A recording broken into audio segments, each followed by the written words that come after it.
Pendidikan di bidang pertanian memiliki peran yang semakin penting di tengah krisis regenerasi petani di Indonesia.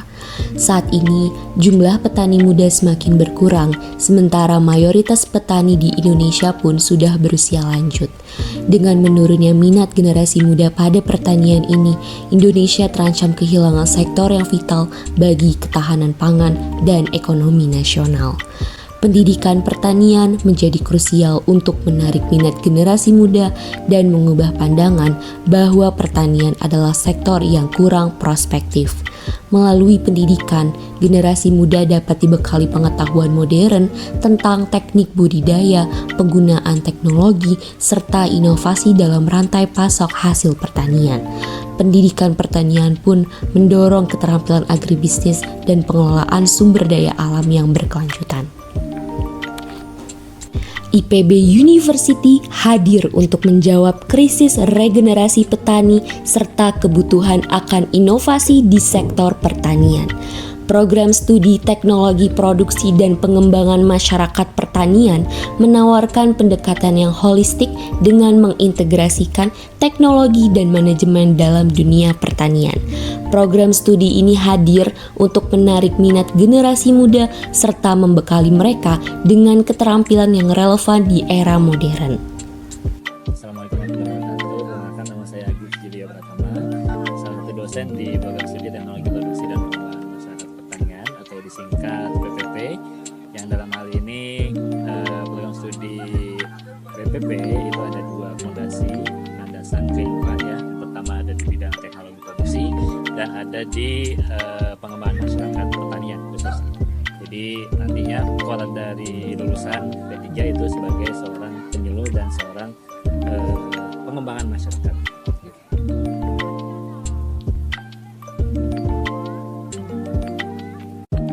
Ya, tujuannya adalah salah satunya adalah mengembangkan potensi daerah ya untuk bisa diimplementasikan di berbagai subsektor pertanian, dan juga harapannya juga tujuannya adalah untuk bisa menjadi perpanjangan tangan dari inovasi-inovasi yang sudah dibuat di akademisi maupun di bidang penelitian lainnya, itu bisa diimplementasikan di masyarakat, sehingga harapannya nantinya lulusan dari prodi ini pun bisa memberikan inovasi-inovasi tersebut untuk bisa diberikan ke masyarakat. Pengembangan kapasitas petani merupakan kunci untuk meningkatkan ketahanan pangan, kesejahteraan, dan keberhasilan sektor pertanian di Indonesia. Saat ini, petani menghadapi berbagai tantangan, mulai dari perubahan iklim, penurunan kesuburan lahan, keterbatasan akses pada teknologi modern, hingga fluktuasi harga pasar. Di tengah semua tantangan ini, peningkatan kapasitas petani menjadi sangat penting agar mereka tidak hanya mampu bertahan, tetapi juga berkembang dalam kondisi yang semakin dinamis.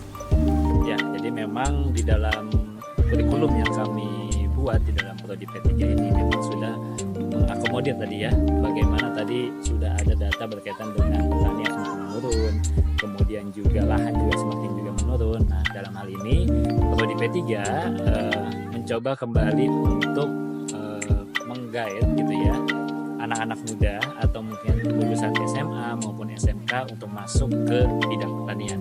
Kenapa? Karena kalau misalkan tidak ada yang mau terjun langsung, otomatis pertanian kita akan turun. Dalam hal ini kan penduduk Indonesia itu semakin bertambah. Ketika penduduk semakin bertambah, otomatis ya yang memproduksi pangan juga harus bertambah. Nah, dalam kurikulum yang kita buat di prodi P3 itu sudah mengakomodir bidang produksi, baik itu pertanian, perikanan maupun peternakan, dan juga ketika sudah ada inovasinya, ini mau dibawa kemana? Dengan adanya mata kuliah atau mungkin beberapa kajian atau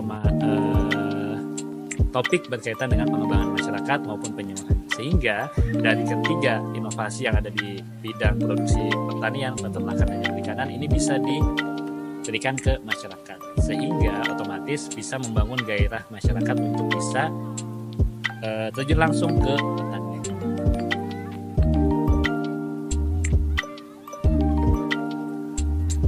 Oke, baik. Jadi berkaitan dengan berkelanjutan, memang salah satu visi ke depan dari prodi ini adalah tentang sustainable, yaitu berkelanjutan. Kenapa? Karena isunya bukan sedang ya, artinya terus diperbincangkan dan menjadi hot issue di baik itu di nasional maupun yang internasional.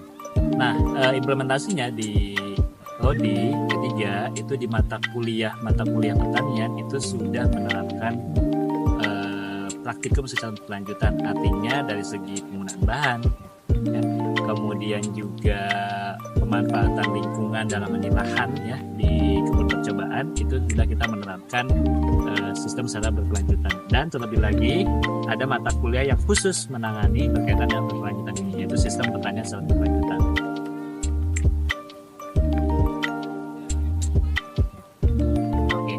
Jadi kalau berkaitan dengan kemandirian pangan itu berarti identik dengan bahwa rumah tangga atau masyarakat itu bisa menanam dan juga memanen sendiri apa yang sudah dia tanam untuk kebutuhan sehari-hari. Ya, sehingga dia atau mungkin masyarakat bisa meminimalisir atau bahkan menihilkan untuk pembelian komoditas-komoditas yang dikonsumsi di rumah tangga.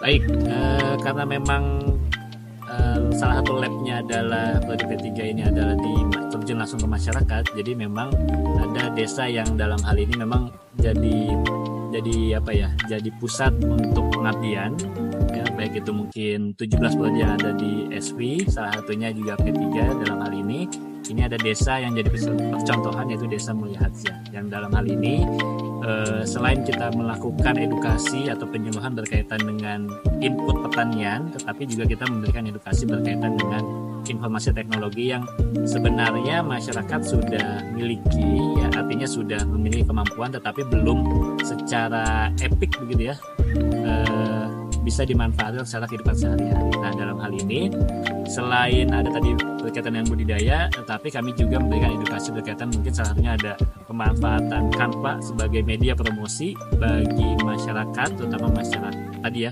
Desa Mulia Hadza untuk bisa mengembangkan usaha UMKM.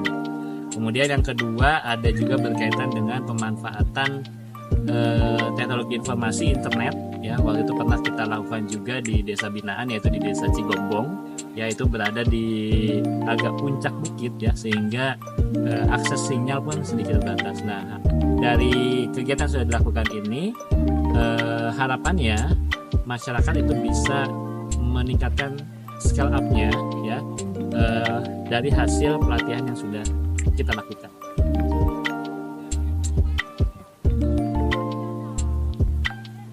Ya, harapannya adalah ya kita tidak bisa hidup tanpa konsumsi bahan-bahan yang berasal dari pertanian secara luas ya. Sehingga harapan utama saya dan juga umumnya adalah yang ada di prodi P3 ada generasi-generasi penerus yang meneruskan, baik itu mungkin di sisi petaninya, sisi penelitiannya, dari hulu ke hilir itu ada generasi muda yang meneruskan. Jangan takut kotor ya dalam hal ini, karena identik biasanya kalau ke pertanian itu adalah panas ya, kemudian juga apalagi kulit hitam, kemudian juga buluk dan sebagainya. Tidak, tapi hasil kerja keras dari petani, contohlah petani padi, itu dia bisa menghidupi orang di seluruh dunia dengan berasnya, walaupun mungkin berasnya dia tidak distribusikan secara luas ya, tetapi ada manfaat yang dia dapat. Selain tadi mungkin mendapatkan keuntungan, tapi dia mendapatkan keberkahan ya. Jadi menanam itu bukan masalah kuantitas maupun kualitas, tapi juga di sana ada prosesnya ya, bagaimana memelihara, bagaimana nanti memadukan dengan keilmuan yang ada, itu menjadi suatu produk yang berbeda. Jadi bernilai itu bukan harganya saja, tetapi juga prosesnya ya. Jadi harapannya tidak mengesampingkan proses dan juga mengedepankan hasil, tapi proses juga harus dilihat. Jadi harapannya ke depan makin banyak orang yang antusias untuk terjun ke bidang pertanian secara luas. Pendidikan pertanian berperan penting dalam menghadapi krisis regenerasi petani di Indonesia yang terancam oleh menurunnya minat generasi muda dan usia lanjut para petani. Melalui pendidikan, generasi muda dibekali pengetahuan modern dan inovasi agribisnis. IPB University hadir sebagai solusi dengan program studi yang mengintegrasikan teknologi dan manajemen pertanian untuk menghadapi tantangan dan kondisi yang dinamis.